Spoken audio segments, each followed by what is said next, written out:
네, 알기 쉽게 속속 들어오는 손바닥 경제 시간입니다. 매주 토요일 저녁 8시만 되면요, 온 국민들의 관심이 쏠리는 곳이 있습니다. 바로 인생 역전의 꿈을 꿀 수 있는 바로 로또 때문이죠. 로또 자주 구매하십니까? 아니, 저는 사실 그렇게 요행을 바라는 편은 아니어서 구매를 안 해요. 그렇군요. 저는 한때 매주 샀었는데 네. 하도 안 돼가지고 요즘엔 그래서 안 하지 하시는군요. 않습니다. 예. 자, 그런데 지금 미국에서요, 복권 광풍이 불고 있다고 합니다. 네, 현재 미국판 로또라고 하는 그 메가밀리언스 그리고 파워볼의 합산 당첨금이 우리나라 돈으로 2조 원을 2조 원이요? 넘기면서 지금 뭐 너도나도 복권을 구매하면서 복권 열풍이 휘몰아치고 있고 그렇기 때문에 실제로 구매 대행까지도 지금 많은 관심을 보이고 있다고 합니다. 자, 그래서 오늘은 미국의 복권 열풍을 짚어보고 실제로 구매 대행을 고려하고 계신 분들이라면 또 주의할 점이 무엇이 있는지도 저희가 자세하게 좀 알아보겠습니다. 양지열 법무법인 가율의 변호사입니다. 어서 오세요. 네, 안녕하세요. 변호사님도 왠지 로또 가끔 사실 것 같아요, 몰래. 맞죠? 요즘은 아닌데요. 예전에 그 고시생 시절에 네. 공부하다가 하도 안 되면 로또라고 한번 사서 그냥 뭐 이걸 희망이라고 해야 될지. 아, 인생 역전 한번 해볼까? 네, 그렇죠. 예. 고시생 시절은 뭐 춥고 가난하고 힘들고 그러지 않습니까? 네. 네. 질문하세요. 자, 예. 아니요.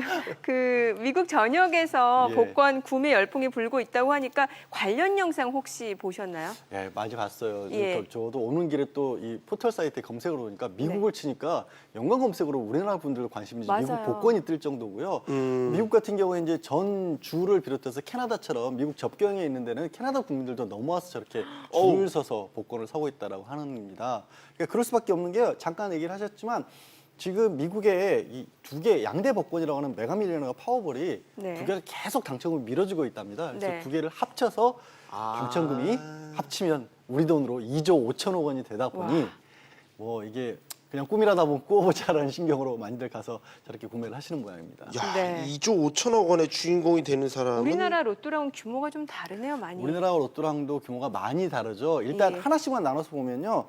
예를 들어서 메가볼, 파워볼하고 메가밀리언 이런 것들인데요. 대충 이거 계산을 어떻게 하는지 저는 모릅니다만은 네. 전문가들 얘기로는 3억 분의 1 정도의 확률이라고 하거든요. 당첨될 확률이. 근데 제가 조금 전에 2조 5천억 원이라고 말씀을 드렸잖아요. 예. 그 두 개가 동시에 당첨이 되면 2조 5천억인데 이게 될 확률은 8경 8천만 분의 1이라고 합니다. 8경 8천만 예, 분이요. 확률로 저는 계산이 나온다는 것 자체가 8경.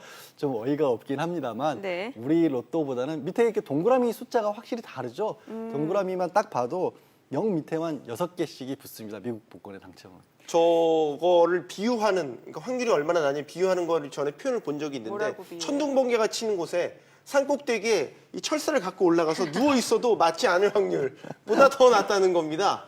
얼마나 낮다라는 걸 보여주는 거잖아요.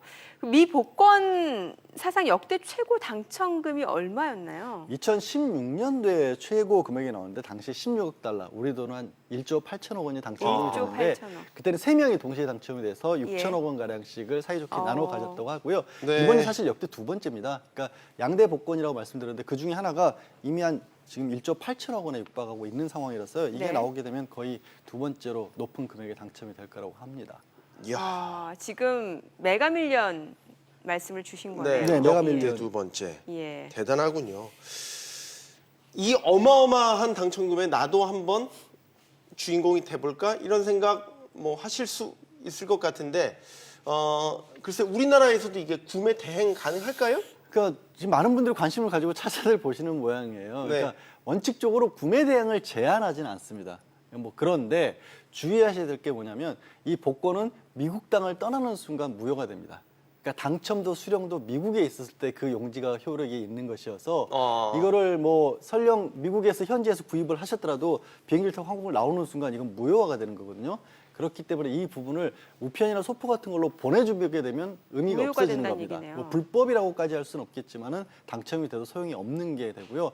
미국 내 거주지 요건은 굉장히 까다롭게 따진다고 합니다. 그래서 아까 제가 네. 캐나다 사람들이 국경을 넘어서 예, 많이 예. 산다고 하지 않습니까? 네. 그 캐나다인들 같은 경우도 이 사실을 잘 몰라서 사서 캐나다 국경으로 다시 넘어 들어가다가 소용없는데. 그때 걸려서 이렇게 빼앗기는 경우들이 종종 있다고 합니다. 하하. 그럼 여기서 또 하나 궁금해지는 게 만약에 이제 때 맞춰서 미국 여행 중이에요. 그래서 내가 미국 여행 중에 이 복권을 샀어. 근데 당첨이 됐어.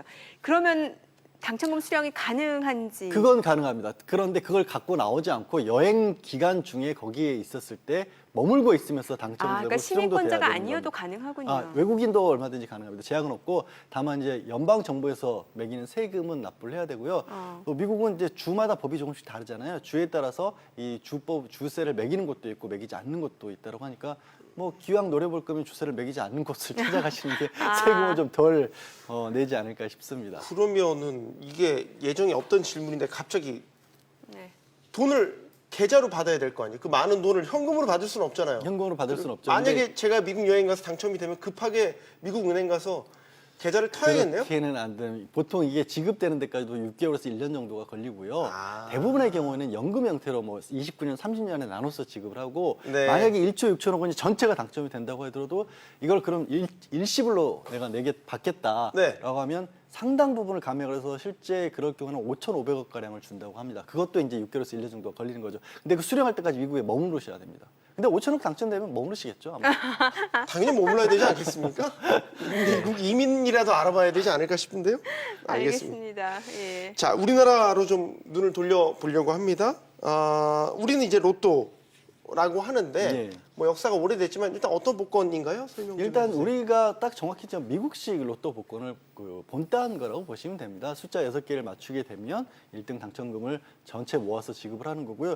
시장이 꽤 커서 작년에만 4조 가까이 팔렸다고 합니다. 3조 8천억 원 가까이 팔렸다고 하는데 현재 이전에는 저는 예전에 혹시 88 올림픽 복권이라는 거 기억나십니까? 기억납니다. 예. 그때 1억 원을 준다 그래서 어마어마한 금액이었지 않습니까? 맞아요. 사실은. 근데 네. 이후에 이제 그 최대 액수로 로또가 등장을 하면서 지금은 거의 로또가 90% 이상 복권을 차지하고 있다고 하고요. 6개 공을 맞췄을 경우에 1등 평균 당첨금이 한 20억 원 가량, 지금까지 대한민국에서 최고 액수가 한 407억 원 가량이 나왔다고 하네요. 88 올림픽 복권을 기억을 하시는군요. 왜 기억을 해야 되죠? 나네요, 근데. 네, 네. 납니다. 자, 앞서서도 저희가 사실 로또 그 벼락 맞을 확률보다 확률보다도 더 낫다는 더 낫다라고 말씀을 주셨는데 그러지만 혹시나 해서 로또를 구매하시는 분이 성인 중에 열에 여섯이나 된다고 하니까 많이들 구매하시는 것 같은데 특히나 이게 또 경기가 안 좋으면 더 사는 경향이 있지 않을까라는 생각도 들어요. 그렇습니다. 사실 아까 저도 이제 좀 힘들었던 시절에 예. 오히려 이런 아, 어떤 고시생 생각을 하는 시절. 시절에 예. 샀다고 말씀을 드렸지 않습니까? 네. 대개 전 세계적으로는 복권이 좀 유행이 지났다고 합니다. 구매율 자체가 많이 떨어지고 있는데 우리의 경우에는 뭐 경제 사정이 좀 안 좋다 보니까 그럴 수 있을지 모르겠습니다만은 2011년 이후로 해마다 이 구매량이 증가하고 있어서요. 네. 거의 4조 원대를 매번 와. 돌파하고 있다고 합니다. 네. 자, 저희가 그러면 로또가 당첨이 된 분들은 그러니까 사신 분들의 모든 금액을 모아서 전부 다 주는 게 아니잖아요. 네, 전부 다 주는 건 아니고요. 상당 부분은- 절반 정도를 당첨금으로 주는 거고 나머지는 기금도 있잖아요. 한 복권 40% 기금. 정도가 기금으로 사용이 됩니다. 그러니까 사실 이거는 이제 정부에서 운영하는 자금이 되는 거죠.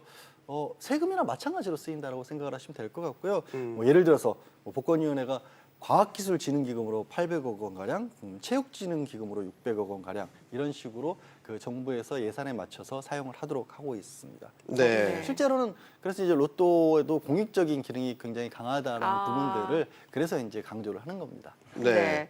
자, 뭐 조금 결이 다른 얘기일 수도 있겠습니다만 정부가 최근에 그 편의점에서 로또 판매를 하는 것을 금지하게끔 한다. 이것도 상당히 논란이 상당한 됐어요. 논란이 되겠는데요. 그렇죠. 이제 원래 아직 금지를 한 건 아니고요. 예. 로또 판매 기계를 이제 그쪽 편의점에서 회수를 냈는데 뭐 자발적인 이유에서건 어떤 다른 이유에서건 영업을 중단하면서 냈는데 추가적으로 이거를 주질 않고 있는 거예요. 그러다 보니까 이렇다고 한다면 로또 판매권 회수가 현실화되는 게 아니냐. 이유는 이제 온라인 판매를 올 연말부터 하게 되면 이 로또 판매가 할 수 있는 곳이 늘어나다 보니까 또 지나치게 많은 곳에서 이걸 판매하는 것이 어떤 사행성을 조장한다는 그런 의미도 있기 때문에 좀 줄인다라는 거 하는 거거든요. 문제는 그러다 보면 편의점이 운영하는 분들 입장에서는 가뜩이나 요즘 편의점 영업이 어렵다는 얘기가 맞아요. 많이 나오지 않습니까?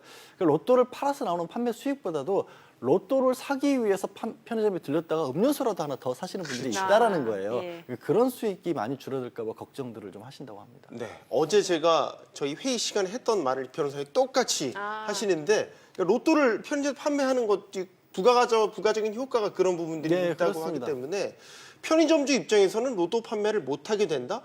적지 않은 타격이 될 것이다. 뭐 이런 얘기들이 나오고 있습니다. 또 하나 질문을 드릴게 우리가 로또 명당이라고 로또 하잖아요. 명당. 각 곳에 가보면 뭐 1등 몇 번 당첨됐다, 2등 몇 번 당첨됐다. 이게 100%다 진실이 아니라고 하더라고요. 아, 그것도 이제 홍보용으로 쓰시는 분들도 있고 심각한 경우에는 뭐 이것도 어찌 보면 좀 속임수이긴 합니다만 일종의 사기 아닙니까? 가짜라면요. 근데 이제 그렇다고 해서 이게 그곳에서 당첨이 됐다고 해서 또 한 번 당첨 확률이 높다라는 근거가 없는 거거든요. 그쵸, 그러니까 예. 법적으로 굳이 따져보면 여기서 당첨이 됐습니다라고 했을 때 사는 사람이 그걸 믿고 사는 거지 이 파는 사람이 여기서 당첨이 됐으니까 또 당첨됩니다라는 얘기를 하는 거라고 볼 수 있느냐 네. 이런 문제가 생기는 거예요. 그것도 그러네요. 어차피 로또도 우리나라에서도 800만 분의 1의 확률이기 때문에 확률로 따지면 2번, 3번 당첨된 곳이나 한 번도 안 당첨된 곳이나 똑같거든요. 그러니까 그냥 소비자가 거기서 구매할 뿐이지 이걸 적극적인 기망으로 보기가 조금 어려운 측면이 있습니다. 네. 과하면 부족하면 못하다고 하죠. 저희는 열심히 일하죠. 뭐. 복권 사서 한탕 노리는 것보다는 열심히 일해서 차곡차곡 모으는 걸로 정리하시죠. 양절 변호사였습니다. 감사합니다. 네, 잘 고맙습니다. 들었습니다.